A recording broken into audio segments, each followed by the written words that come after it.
Lalu qulubuhum ala qalbi rajulin wahidin. Hati orang yang masuk surga itu hatinya sama dengan satu orang. Sehingga di sini tidak ada lakhtilafa bainahum, tidak ada perselisihan, tidak ada pertengkaran, tidak ada hasud atau dengki. Nanti di surga nggak ono sing jenenge iri hati. Iku kok omahe gede mas, jauh ini bidadari ini paling gak iku korupsi mas. Nggak ada begitu. Ya, oma cilik, oma gede, ya itu semuanya sudah rela menerima karena hatinya semua orang yang di surga itu satu hati, tidak ada mangkeli. Assalamualaikum warahmatullahi wabarakatuh. Bismillahirrahmanirrahim. Awalu zumratin tadkhulul jannata, golongan yang pertama masuk surga ala suratil qamari lailatal badri, wajahnya seperti bulan purnama.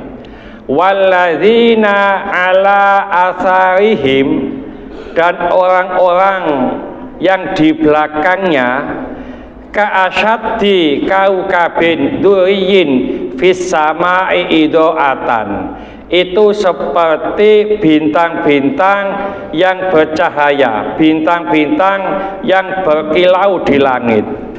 Qulubuhum ala qalbi rajulin wahidin. Terima kasih. Hati-hati mereka seperti hati seseorang. La ikhtilafa bainahum, tidak ada perselisihan di antara mereka. Wala tabagudu, dan tidak ada permusuhan. Wala tahasuda, dan tidak ada kedengkian. Rawahu Syaikhani an Abi Hurairah, diriwayatkan oleh Bukhari Muslim. Nah, ini keadaan orang yang masuk surga. Muga-muga sakmene kae iki meneh ya mlebu swarga kabeh. Amin. Orang yang masuk surga, rombongan orang yang masuk surga pertama itu wajahnya seperti bulan purnama. Itu tadi malam Ustadz Aziz digambarkan oleh Ustadz yang dari Madura itu ya. Ya, seperti manten, wajahnya seperti bulan purnama ya. Loh, nek pas ngerti yang diomongkan itu enak Pak. Cek gak ngerti antuk-antuk tok, mbok ngantuk-antuk itu seneng, mbok ngantuk-antuk itu ngantuk temenan. Ya. Nah, kenapa kok bulan purnama? Padahal ada yang lebih bagus matahari umpamanya. Matahari itu tidak pernah dipakai untuk mengumpamakan wajah. Seperti Rasulullah Shallallahu Alaihi Wasallam sajidan hamidan ka'annahul badau fi tamami, ya. Jadi pas mahal qiyam itu, jadi bersujud bersyukur ka'annahu, akan-akan seperti badun. Badun itu adalah bulan purnama fi tamami, yang sempurna. Jadi tanggal 14 tanggal 15 itu Pak. Nah, ini nanti kenapa kok tidak diumpamakan matahari? Matahari kan sinarnya lebih baik Pak. Matahari itu tidak bisa dilihat Pak. Ngapunten, apa maneh saiki ku? Ya, jam 2 gitu kalau melihat, ojo melihat Pak, metu teko manis kepanasan saiki ku. Panas nemen. Jadi tidak pernah dipakai pengumpamaan wajah bulan purnama. Bulan purnama itu jenengan lihat kalau tanggal 14 ya ke sana pas sore-sore itu bagus. Lalu setelah itu rombongannya seperti bintang-bintang yang berkilau, bercahaya di langit. Ya, ngapunten. Lho kene sing paling ireng sapa kene Pak wajahe. Besok itu ndak ada nanti. Ya, wajahnya bagus semuanya, wajahnya mencorong semuanya. Bahkan dalam hadis itu disebutkan nanti umatku kata Rasulullah wajahnya bersinar karena bekas wudhu. Ada wajah, tangan, kaki itu bersinar atharil wudhu karena bekas wudhu. Kata Rasulullah, barang siapa yang ingin memperpanjang cahayanya, sinarnya, maka lakukanlah. Jadi wong sing akeh wudune insya Allah dan pasti nanti di akhirat wajahnya bersinar. Ngapunten jenengan umpamane ndok omah pipis, jangan keluar dari kamar mandi sebelum wudhu. Nang kene wudhu lagi, kemana wudhu lagi. Jangan bosen-bosen wudhu. Nek wong lanang paling enak. Sing angel iku wong wedok. Apa maneh bedake wis kandel, Pak. Wis kadung tuku bedak FIFA nomor 5. Ya, jiplek-plek-plek wudu, bedaan maneh. Nah, ini wajah upah daripada orang yang masuk surga. Lalu qulubu ala qalbi rajulin wahidin. Hati orang yang masuk surga itu hatinya sama dengan satu orang, sehingga di sini tidak ada lakhtilafa bainahum, tidak ada perselisihan, tidak ada pertengkaran, tidak ada hasud atau dengki. Ngapunten, nek uangku mek siji, Pak, tidak mungkin dia itu dengki atau hasud pada dirinya. Konku kegantengan, konku kepintaran, gak ada, saling ijenan, Pak. Coba ya saya ambil Pak Febi, umpamane ganteng saya titik elek Pak Febi akeh umpamane, ya itu bisa hasut, ya ganteng kayak gue lah gitu loh.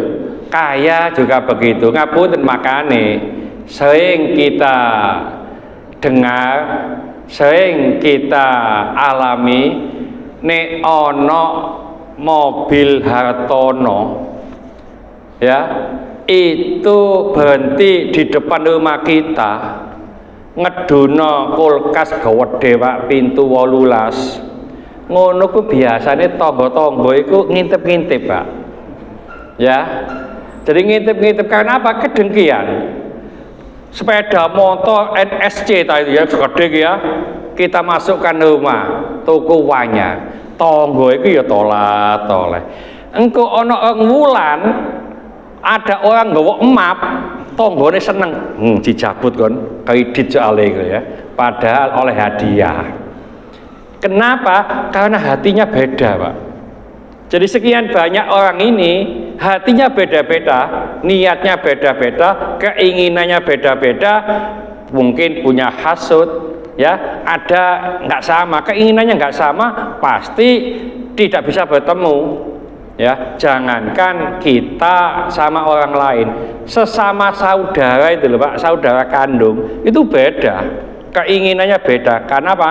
Hatinya beda. Nanti di surga nggak ono sing jenenge iri hati. Iku kok omahe gede, Mas.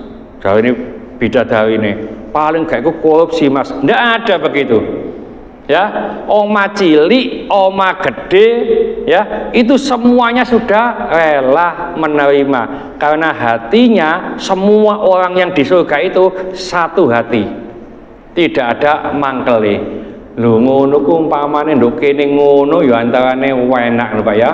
Wis gak ono sing kepengin apa iri, ndak ono sing kepengin, tapi wangel memang dijadikan Allah begitu ya.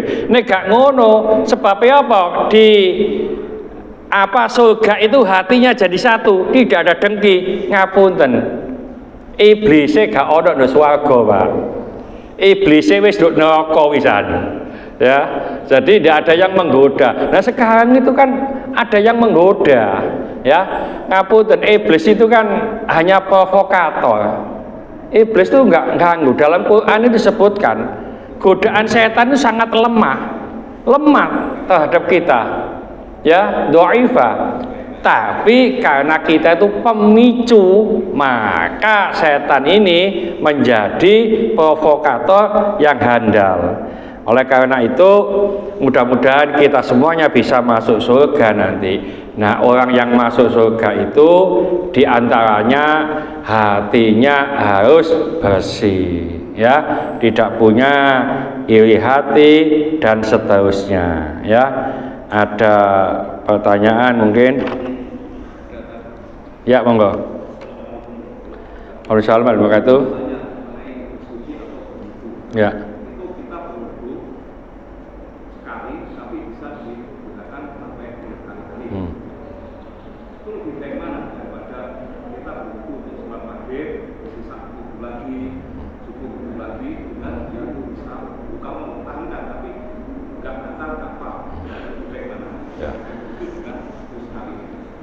Jadi ini ada pertanyaan, wudhu itu kan bisa dipakai untuk sholat berkali-kali. Iya, sholat duhur wudhunya itu, sholat asar juga itu, sholat maghrib juga itu. Makanya Imam Syafi'i itu wudhu maghrib itu dipakai sholat subuh. Tidak wudhu lagi, Pak. Gak tidurnya duduk gini. Ya. Ojo sendean, Pak. Ada yang mengatakan ulama nek duduk tuh sendean ini terus ketiduran batal. Ya, jadi duduknya apa begini, sikile ganggu sembojong, ya. Artinya nggak bisa ngentut lah. Ya. Nah, beda dengan tayamum.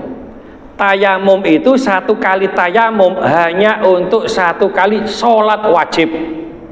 Bisa dipakai untuk beberapa kali sholat sunnah, itu tayamum. Tayamum sholat duhur, sholat asar wajib tayamum lagi. Nah, kalau wudhu itu boleh dipakai untuk sholat duhur, sholat asar, sholat maghrib. Bagaimana yang terbaik? Apakah setiap sholat itu wudhu, setiap sholat wudhu meskipun belum batal? Yang baik adalah setiap sholat itu wudhu. Ya, artinya begini. Nggak batal tapi wudhu itu namanya tajdidul wudhu, memperbarui wudhu. Nah, tajdidul wudhu itu nur ala nur, cahaya di atas cahaya. Jadi wudhu itu sudah cahaya, Pak. Wudhu lagi, ya, jadi di atas cahaya. Jadi sampean wudhu balik-balik nggak apa-apa. Tapi begini ngapunten. Ibu-ibu sering saya sampaikan, ya, termasuk saya pernah melihat anak saya sendiri, wudhu itu sikutnya nggak kena, Pak, kurang geret gini loh, ya. Jadi apa, bajunya itu kurang di atas kan gini, utamanya ibu-ibu, ya. Kalau nggak sampai ke siku-siku nggak sah wudhunya. Nek wudhunya nggak sah, sholatnya nggak sah. Makanya wudhu itu satu kali itu wajib, 2 atau 3 kali, 3 kali itu sunnah, Pak. Supaya apa? Menyempurnakan. Mungkin ada tidak kena. 4 kali itu makruh karena was-was. Jadi wudhu disiram sampai 4 kali umpamanya. Apalagi lebih dari 3 kali, 4 kali, 5 kali, 6 kali itu apa? Makruh karena was-was. Yang lebih baik ya 3 kali, ya. Jadi upayakan ngapun ibu-ibu, ya, siku-sikunya kalau bisa dikenakan, bukan kalau bisa, harus dikenakan. Kalau bisa lebih dari siku-siku ngapunten. Kalau saya di kamar mandi nek wudu, Pak, sampai kelek-kelek, Pak, wis. Ya, sampai kelek gini, nanti cahayanya supaya lebih apa boleh wudhu di kamar mandi, boleh. Itu ada WC-nya, boleh. Karena di dalam beberapa kitab tidak ada yang apa menulis yang membatalkan wudhu itu di kamar mandi, tidak ada. Loh, niatnya bagaimana? Niat itu di hati, tidak diucapkan, ya. Niat itu di hati, jadi tidak ada masalah, ya. Nah, ini semakin banyak wudhu semakin baik. Mudah-mudahan sedikit ini dibarengi hidayah oleh Allah Subhanahu wa taala. Mudah-mudahan segala hajat kita dikabulkan Allah, segala kesulitan kita dibantu oleh Allah. Mudah-mudahan anak-anak kita menjadi anak yang soleh solehah, taat kepada Allah, patuh dan nurut kepada kedua orang tua. Jangan kasih keturunan, mudah-mudahan Allah berikan keturunan yang soleh solehah. Jangan kasih jodoh, mudah-mudahan Allah berikan jodoh yang soleh solehah. Mudah-mudahan di antara kita, keluarga kita, handetolan kita, tetangga-tetangga kita yang saat ini dan sakit baik di rumah sakit maupun penghuni kediaman. Mudah-mudahan Allah cepat mengangkat penyakitnya, menyembuhkan penyakitnya, dan mudah-mudahan Allah memberikan kesabaran kepada yang sakit, dan dengan kesabaran ini mudah-mudahan Allah mengangkat seluruh dosa-dosanya, dan mudah-mudahan Allah mengampuni dosa-dosanya orang yang mendolimi kita. Al-Fatihah.